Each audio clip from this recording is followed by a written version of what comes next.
기원전 336년 필리포스 2세의 힘에 눌려 그리스 전체를 점령당한 그리스 동맹국들은 필리포스 2세가 암살당했다는 소식을 듣게 됩니다.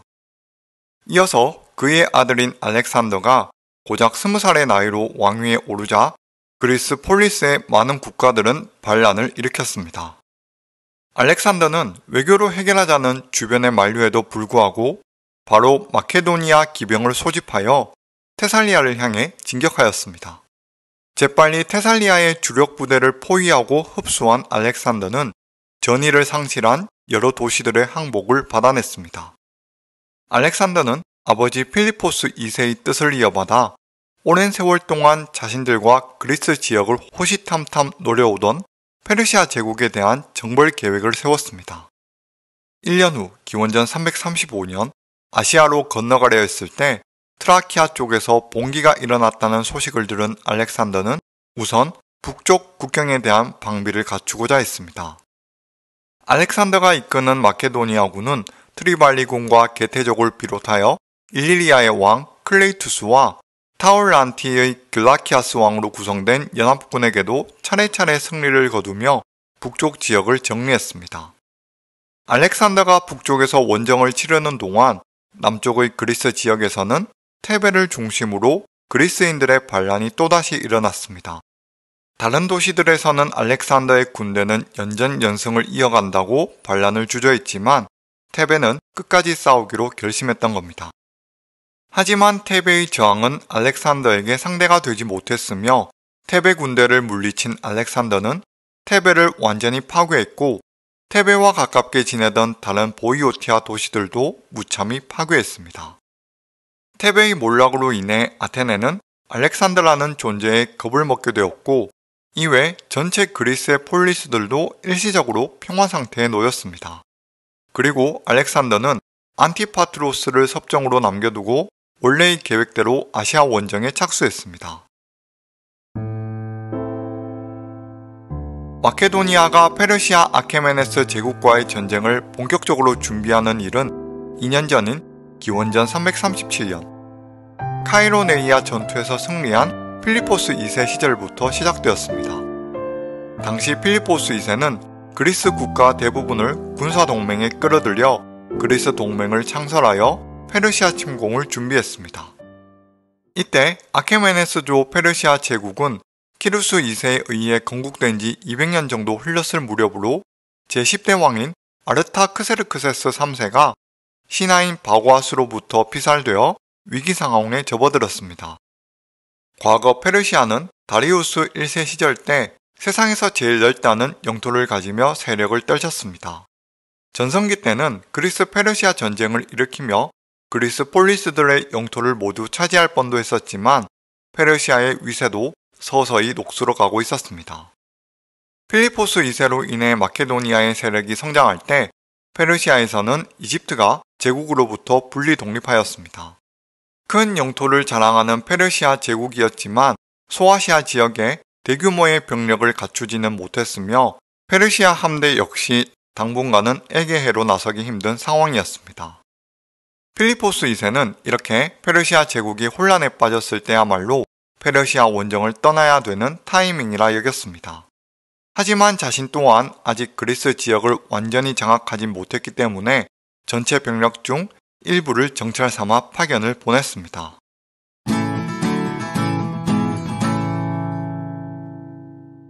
기원전 336년 봄 필리포스 2세는 수천 병력으로 이루어진 마케도니아 군에게 소아시아 서부 해안에 상륙하여 정찰할 것을 명령했습니다. 당시 이들 선발부대의 임무는 가능한 많은 영토를 점령하고 최소한 헬레스폰트의 아시아 쪽 측면의 교두보를 확보하여 본진의 해상이동을 용이하게 하기 위한 목적을 갖고 있었습니다. 선발부대의 지휘관은 필리포스 휘하 최고의 명장인 팔로메니온이었으며 아탈루스 장군이 부사령관을 맡아 초기의 전쟁은 성공적으로 진행되었습니다. 소아시아 서부 지역에 위치한 페르시아의 영향을 받던 그리스 도시 다수는 저항 없이 마케도니아에 항복했습니다. 하지만 기원전 336년 말 생각지 못한 상황이 벌어졌습니다. 바로 그해 10월 마케도니아 본토에서 필리포스가 살해되었던 겁니다. 필리포스의 뒤를 이은 아들 알렉산더는 대내외적으로 인정받지 못해 발칸 지역 그리고 그리스 내에서 발생한 수건의 반란을 진압하여 우선 마케도니아의 권위를 확립하는 데 주력했습니다. 이로 인해 알렉산더는 소아시아 전역의 작전에는 당분간 눈을 돌릴 수가 없었습니다. 한편 아케메네스 제국에서는 다리우스 3세가 새롭게 대왕의 자리에 올랐습니다. 다리우스 3세는 제국을 안정시키고 서쪽에서 침범해 오는 마케도니아 원정군에 대한 대책을 세웠습니다. 다리우스 3세의 최우선 과제는 이집트의 반란이었는데 그는 금세 반란 진압에 성공을 거두었으며 멤논이라는 자를 용병대의 지휘관으로 임명시켰습니다. 다리우스 3세가 임명한 멤논은 그리스 신화에서 잘 알려진 에티오피아의 왕 멤논과는 다른 인물입니다. 참고로 트로이 전쟁에서 유명한 멤논은 그를 죽인 자가 다음번에 죽을 것이다 라는 운명이 있었는데 아킬레우스가 멤논을 죽이고 나서 다음번에 아킬레우스가 죽는 이야기입니다. 트로이 전쟁의 멤논과 구분하기 위해 알렉산더 시대의 페르시아 장군 멤논은 주로 로도스의 멤논이라 불리기도 합니다. 로도스 출신의 멤논은 20대 초반에 형 멘토르와 함께 프리지아의 총독인 아르타바조스 휘하에서 일했습니다. 기원전 352년 자신의 상사였던 아르타바조스가 페르시아에 대한 반란을 일으켰는데 이때 멤논은 멘토르와 함께 호응하며 반란에 동참했습니다. 하지만 아르타바조스의 반란은 실패로 돌아갔고 멤논은 재위한 지 얼마 되지 않은 마케도니아 왕 필리포스 2세에 의탁했습니다. 당시 그리스의 도시 국가들에서는 연합적인 성격보다 각기 폴리스마다 지역적으로 마케도니아 혹은 페르시아에 의탁하며 떠돌이 생활을 하는 자가 많았습니다. 멤논은 10년 정도 마케도니아에 머물렀지만 형인 멘토르가 페르시아의 이집트 정벌 과정에서 공을 인정받아 멘토르와 함께 페르시아로 귀국했습니다. 이후 형제는 아르타크세르크세스 3세에게 현재 마케도니아에서 필리포스 2세가 페르시아 침공을 계획하고 있다는 것을 알렸습니다. 그리고 3년 후 멤논은 형인 멘토르가 사망하면서 트로이 지역을 물려받고 조카 바르시네와 결혼하게 됩니다. 기원전 336년 필리포스 2세가 보낸 마케도니아 원정군 백전노장인 파르메니온이 이끄는 2만의 군사는 페르시아 소아시아 북서부 지역을 공략하는 데 성공을 거두는 듯 했습니다. 하지만 멤논은 필리포스 2세의 사망 소식에 사기가 저하된 마케도니아 군을 상대로 그들을 고립시키는 등 승리를 거두었습니다.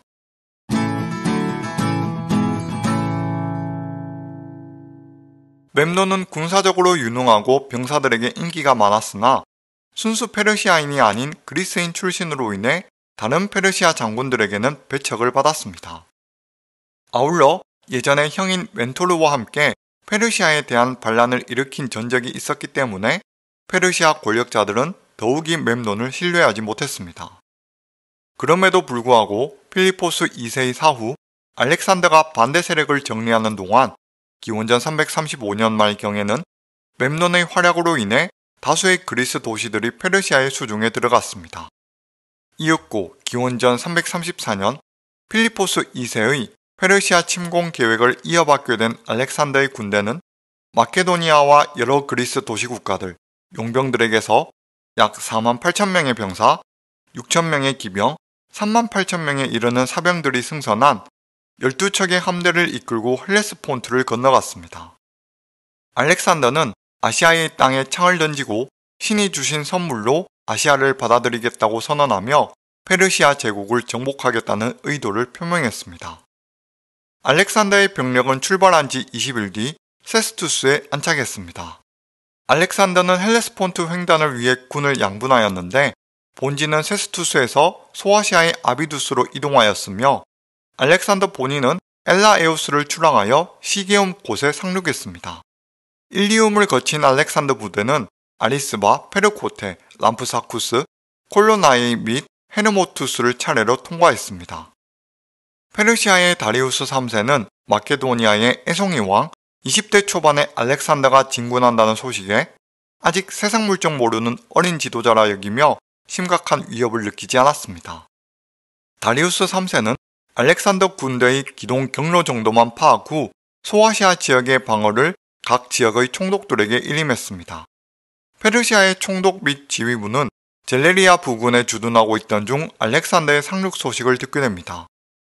당시 군의 최고 지휘부는 헬레스폰틴 프리기아 총독인 아르시테스, 리디아 및 이오니아 방면 총독인 스피트리아테스, 그 외 다른 지역의 총독들과 멤논이 포함되었습니다. 이 중 페르시아 군 최고사령관은 누구였는지에 대해서는 고대 사학자들도 정확하게 특정하지 못하였으나 현대 사학자들 사이에서는 프리기아 총독인 아르시테스가 총사령관이었던 것으로 추측하고 있습니다. 이는 침공 대상 지역이 그의 통치 관할이었기 때문이었습니다. 당시 페르시아 진영은 젤리리아에서 상황을 논하기 위한 회의를 개최하였는데 멤논은 페르시아 장군들에게 알렉산더의 위력을 알리며 마케도니아 군과 개활지에서의 교전을 피할 것을 주장했습니다. 마케도니아의 보병은 최신 기술력으로 무장되어 있으며 그간 전투 능력을 개발시키지 않은 페르시아 군에 비해 우수하며 알렉산더 본인이 직접 진두지휘하기 때문에 그 위력은 배가 될 것이라고 말했습니다. 하지만 아르시테스 및 다른 페르시아 지휘관들은 멤논의 제안을 거부했는데 이들은 멤논의 혈통을 기본적으로 믿지 못했으며 자신들을 누르고 승진 기회를 노리고 있을 거라 여겼습니다.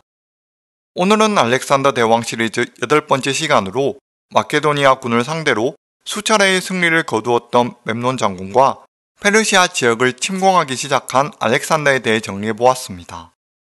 알렉산더 시리즈는 채널 내 재생 목록 3개사를 통해 볼 수 있으며 그럼 끝까지 시청해주셔서 감사드립니다. 평안한 하루 보내세요.